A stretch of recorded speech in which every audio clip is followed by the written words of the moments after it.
बिस्मिल्लाहिर्रहमानिर्रहीम। अस्सलाम वालेकुम नाज़रीन। डिप्टी कमिश्नर फैसलाबाद मोहम्मद अली की हिदायत पर असिस्टेंट कमिश्नर सदर उमर मकबूल ने जंग रोड पर पारस क्वारंटाइन सेंटर से कोरोना वायरस की मनफी रिपोर्ट आने वाले मज़ीद 48 मुसाफिरों को उनके आबाई अज़ला रवाना कर दिया।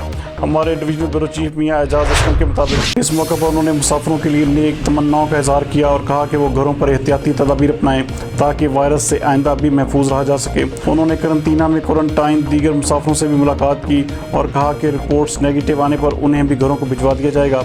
इस मौके पर आबाई अज़ला को रवाना होने वाले मुसाफिरों ने ज़िले इंतज़ामिया का शुक्रिया अदा किया और उनकी तरफ से फ़राहम करदा सहूलियात और बेहतरीन मेहमान नवाजी को सराहा।